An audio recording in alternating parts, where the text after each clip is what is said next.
Assalamualaikum warahmatullahi wabarakatuh. Anak-anak, baik, kita akan kembali pada penjelasan subtema 2, manfaat hewan bagi kehidupan manusia untuk pembelajaran 3, 4, dan 5. Simak ya video ini sampai selesai. Nah, jangan lupa kita membaca Bismillahirrahmanirrahim. Nah, anak-anak, kalian pernah mendengar kata kerjasama?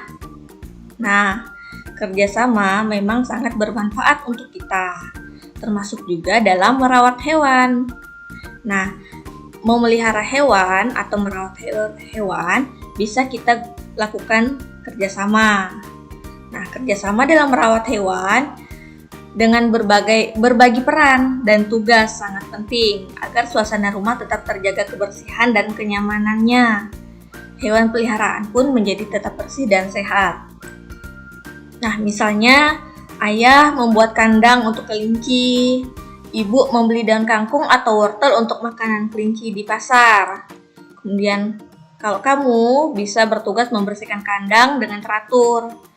Mungkin adikmu juga atau saudaramu bisa bertugas untuk memberikan makan dan mengganti air minum dengan teratur. Nah, jika untuk memelihara hewan atau merawat hewan peliharaan ini dilakukan dengan kerjasama, maka tidak akan berat ya anak-anak. Coba kamu bayangkan jika hanya kamu yang membuat kandang kelinci, kamu yang membeli makanannya, kamu yang membersihkan kandangnya sendiri, kamu yang memberikan makanan dan air minumnya, maka itu akan menjadi lebih berat. Tapi jika kita bekerja sama, maka pekerjaannya menjadi lebih ringan. Nah, anak-anak, kita akan menemukan pesan dari dongeng lagi ya. Nah, silakan kalian dengarkan baik-baik. Nah, anak-anak, pesan yang dapat kita temukan dalam dongeng bisa berupa sikap atau karakter oleh tokoh dalam dongeng. Jadi kita bisa menemui sikapnya atau karakternya ya anak-anak. Kemudian tindakan yang dilakukan oleh tokoh dalam dongeng, tindakan apa saja yang dilakukan mereka. Kemudian pesan moral di akhir cerita. Nah, mari kita coba. Silakan kalian baca cerita Balas Budi Harimau di buku paket. Nah, di situ kalian bisa menemukan yang pertama tokohnya adalah kakek tua dan harimau atau induk harimau. Kemudian watak atau karakternya. Nah, kita bisa ketahui bahwa kakek tua ini memiliki karakter penolong. Sedangkan induk harimau ini memiliki karakter pembalas budi atau bisa berterima kasih seperti itu. Maka pesan dari cerita ini, pesan yang pertama adalah menolong sesama makhluk hidup tanpa membeda-bedakan. Jadi seperti kakek tua itu, dia tetap menolong harimau yang sedang melahirkan meskipun harimau itu adalah hewan yang liar. Jika tidak hati-hati, maka mungkin harimau itu menerkam kakek tua kan? Nah, karena harimau adalah hewan yang liar. Namun kakek tua ini tetap menolong. Dia tidak membeda-bedakan. Oh, ini harimau hewan yang berbahaya. Dia tidak membedakannya. Seperti itu juga kita ya anak-anak, kita harus menolong tanpa membeda-bedakan. Oh, ini musuh saya atau oh ini dia anak orang miskin, dia pakaiannya tidak bagus, saya tidak mau berteman dengan dia. Atau dia ini pernah mukul saya tidak mau bantu dia. Nah, itu sikap yang tidak baik. Jadi jangan membeda-beda saat menolong. Kemudian pesan yang kedua adalah kebaikan harus dibalas juga dengan kebaikan. Nah, seperti yang dilakukan oleh induk harimau. Saat kebaikan dari kakek tua yaitu menolong anaknya, kemudian memberi susu anak harimau, merawatnya gitu kan. Nah, harimau membalas kebaikan kakek dengan memberi buah-buahan yang banyak dan tidak menyakiti sang kakek. Nah, seperti itu ya anak-anak. Kalian juga seperti itu. Jika kalian mendapat kebaikan dari teman kalian atau dari orang tua kalian nih, contohnya orang tua kalian memberi makanan kesukaan kalian, membuat makanan kesukaan kalian. Misalnya ibu buat kue kesukaan kalian. Nah, maka balaslah kebaikan ibu dengan mungkin bisa berterima kasih atau membantu ibu beres-beres. Nah, seperti itu anak-anak ya. Oke. Selanjutnya, karya montase. Nah, anak-anak, kalian akan mempelajari tentang suatu karya yang unik juga nih. Nah, apa itu? Montase adalah karya seni tempel yang mengkombinasikan atau menggabungkan gambar-gambar dari berbagai sumber menjadi susunan karya seni baru. Kalian bisa buka di buku kalian ya anak-anak ya. Nah, karya ini bisa diambil dari koran bekas, majalah bekas, buku bekas, dan atau yang lainnya yang ada gambarnya ya anak-anak.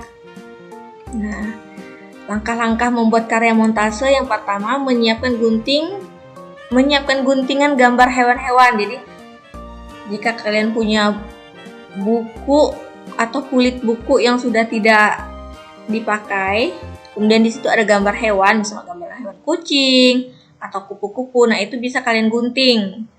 Kemudian kalian menempelkan guntingan gambar di atas kertas yang sudah disiapkan. Jadi kalian juga harus menyiapkan kertas, kemudian kalian tempel guntingan tadi, guntingan gambarnya ya.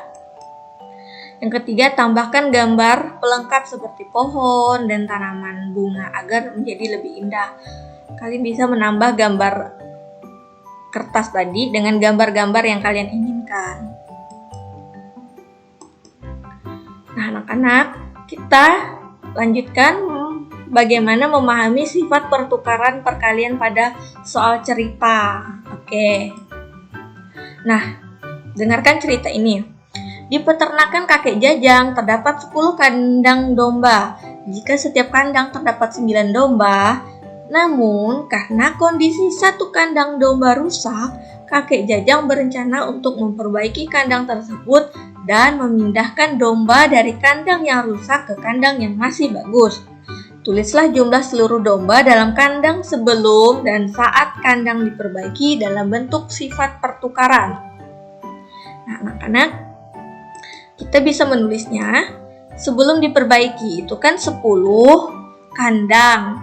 Yang di dalam kandang terdapat 9 domba.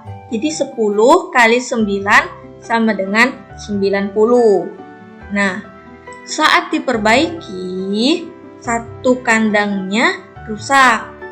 10 kurang 1 adalah 9. Jadi berarti 9 kandang. Nah, kemudian domba yang ada di kandang yang rusak itu kita pindahkan ke kandang yang masih bagus. Jadi karena biar muat, maka pindahkan, masukkan satu-satu ke dalam kandang yang masih bagus. Maka kalimat perkaliannya adalah 9 dikali 10 sama dengan 90. Jadi kalimat pertukarannya atau bentuk pertukaran perkaliannya adalah 10 kali 9 sama dengan 9 kali 10. Baik anak-anak, nah kalian akan belajar lagi cara membuat kalimat efektif. Nah, bagaimanakah caranya? Yang pertama, tentukan subjek. Subjek itu adalah pelaku. Siapa nih yang akan kalian pilih untuk menjadi pelaku. Kemudian tentukan objek. Objek itu adalah benda yang dilakukan atau yang dilakukan oleh subjek tadi ya anak-anak ya. Kemudian tentukan predikat atau kata kerja. Dan yang keempat, boleh menambahkan keterangan. Nah, langsung saja kita melihat contohnya. Nah, contohnya, Salman membersihkan akuarium dan mengganti airnya dengan teratur.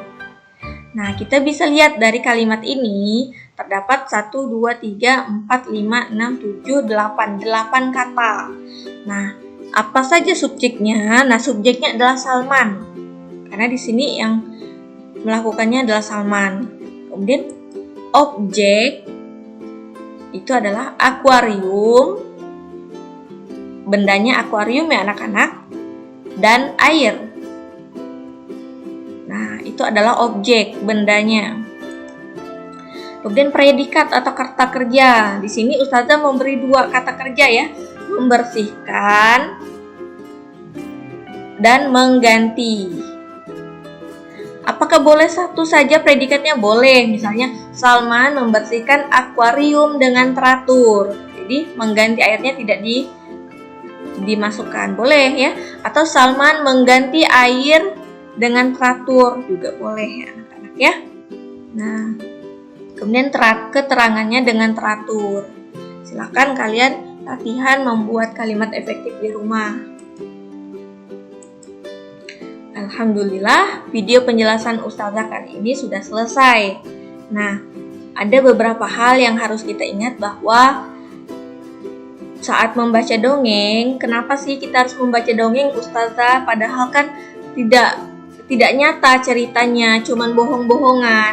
Nah, anak-anak, perlu kita ketahui juga bahwa dongeng ini adalah salah satu cara penulis untuk menyampaikan pesan-pesan tentang kebaikan. Nah, biasanya anak-anak memang suka membaca dongeng, kisah-kisah tentang hewan, tentang tumbuhan. Nah, makanya untuk itu mereka menyisipkan pesan-pesan ke dalam dongeng. Contohnya tadi kan kakek tua dan induk harimau. Nah, ada sangat banyak pesan yang bisa kita ambil dari dongeng itu. Nah, terima kasih, jazakumullah khairan katsir telah menyaksikan video ini sampai selesai. Dan jangan lupa untuk tetap rajin belajar, rajin membaca cerita, agar kalian bisa mengambil pesan-pesan dari cerita itu. Nah, sekian dari Ustazah. Assalamualaikum warahmatullahi wabarakatuh.